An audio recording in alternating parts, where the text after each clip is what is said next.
जो recent heavy rainfall हुआ है और रामबन इसकी सबसे ज्यादा जद में आया है जम्मू कश्मीर में। चाहे यहां पर फ्लैश फ्लड्स की बात कर लीजिए, चाहे परनोद लैंड सबस्टेंस की बात हो, या जो अभी रिसेंट बारिश हुई इसमें, और रामबन की आवाम आज तक उम्मीद कर रही है रिलीफ की, एलजी साहब से भी, ऑनरेबल चीफ मिनिस्टर साहब से भी। अगर हम बात करें ओल्ड अलाइनमेंट रोड जो मेहतरा भत्ती रोड है, करोल रोड है, उसमें देख लीजिए आप कि भत्ती पर रोड पूरे का पूरा निकल गया है। और ये आज की बात नहीं है, जब राहुल गांधी जी ने भारत जोड़ो वहां से की थी 25 जनवरी 2023 को, हम वहां पर एडमिनिस्ट्रेशन ने कहा था कि एक हफ्ते के दिन हम ये ओल्ड अलाइनमेंट ठीक कर देंगे। नेशनल हाईवे उसको इमरजेंसी के तौर पर पीछे भी यूज करता रहा, आगे भी यूज करता रहा। जब भी नेशनल हाईवे बंद होगा तो वो हमारा लाइफ लाइन है। मगर क्या नेशनल हाईवे अथॉरिटी जो है या उसके पीडी है वो सोए हुए हैं? क्या एडमिनिस्ट्रेशन सोई हुई है? 2.5 साल हो गए, अभी तक रोड ठीक नहीं किया। झूला ब्रिज के साथ पे प्रोटेक्शन वॉल लगी थी, वो भी निकल गई। अंदेशा यही है कि अगर थोड़ी सी और बारिश हुई तो अलाइनमेंट रोड खत्म। जो ये ट्विन सिटीज है इनका जो राब्ता है वो खत्म हो जाएगा।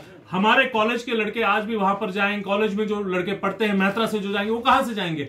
वहां करोल से जो एडमिनिस्ट्रेटिव ऑफिस आएंगे वो कहां जाएंगे? बारिश के दिन खतरे के साथ है। इसके साथ पोगल शालगढ़ की रोड की बात कर लीजिए, गांधी के रोड की बात कर लीजिए, राजगढ़ की रोड, उनकी भी बहुत बुरी हालत है। एडमिनिस्ट्रेशन को चाहिए वॉर फुटिंग में काम करना। और इनसे जो लोग जद में आए हैं, पिछले फ्लैश फ्लड के लोग अभी भी रिलीफ की डिमांड कर रहे हैं। क्या वो जो चंद 1-1 लाख रुपए कुछ हजार रुपए में उसमें क्या होगा?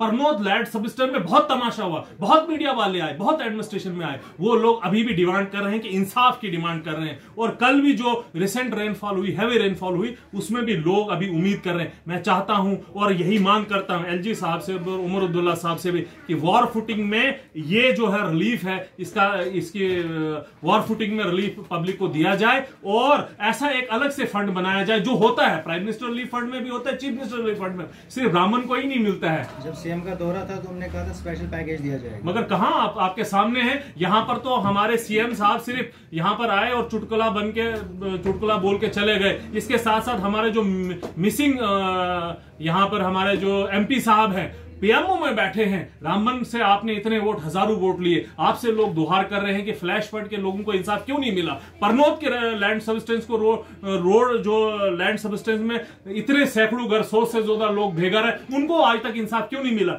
मेहतरा रामबन जो है वो ओल्ड अलाइनमेंट नेशनल हाईवे है, national highway authority of India use करती है, आम ट्रैफिक उस पर चलता है। उन लोग वो रोड आज तक ठीक क्यों नहीं हुआ? क्यों चुप्पी साधी है पीएमओ साहब? क्यों एलजी साहब ने सिर्फ यहां पर रामबन लूट खसूट के लिए है? क्या यहां सर हाईवे कंस्ट्रक्शन के लिए और करप्शन के लिए माना जाता है? यहां सिर्फ ड्रग्स के लिए माना जाता है? मेरी मांग है एडमिनिस्ट्रेशन से कि इस चीज पर देखा जाए, वरना हम मजबूर हो जाएंगे कि हम रोड पे आए, इसके खिलाफ एहतजाज करेंगे। और जब तक सरकार इन चीजों पे देखेंगी नहीं, इसका हम चुप्पी नहीं साधेंगे। सरकार को जवाब देना पड़ेगा, यही हमारी मांग है।